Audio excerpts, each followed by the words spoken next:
And I was in gallery number 10, which is titled Whose Power on Display? And if you haven't been there to that gallery, I recommend it.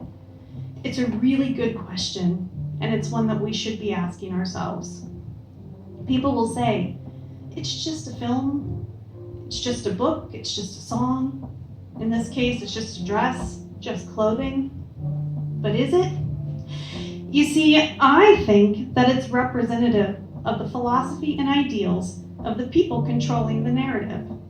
And those people are usually not women. They're usually not marginalized people. Controlling the narrative of what women put on their bodies is only one part of the patriarchy's mission. They also like to tell us what we can do with our bodies, and they like to try to criminalize our decisions. In 1965, in over half of the states in the United States, it was illegal for a single woman to have access to birth control. And if you were married, you could get it, but you had to have a permission slip from your husband. Even given that, it wasn't until 1973 that women could legally have an abortion when they ruled on Roe versus Wade. Now this is legislation that's already passed, and it's still under attack. And we're fighting for ground that we've already gained. Prior to that, if a woman wanted to have an abortion, if she needed to make that decision, it was dangerous.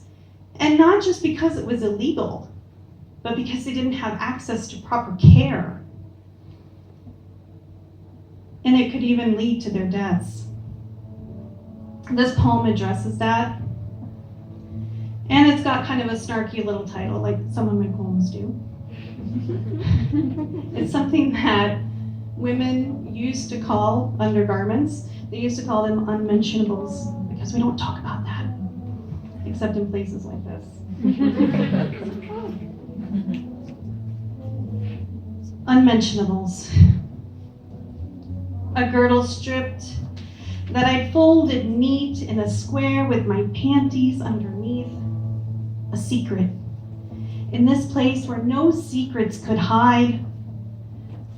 With my back opened by loose ties, my spine shivering its knobs against cold paper as feet slide into place and you pull me down in this dingy room. I turn my face to the wall away to see anything beyond this belly still flat underneath a stained gown worn by so many desperations before me.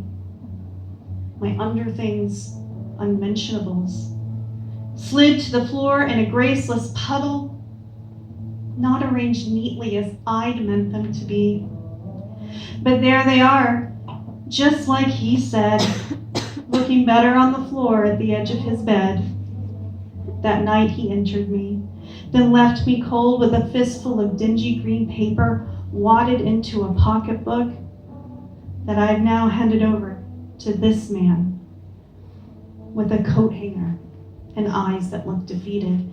And I wonder if this will be the last gown I ever wear. Thank you.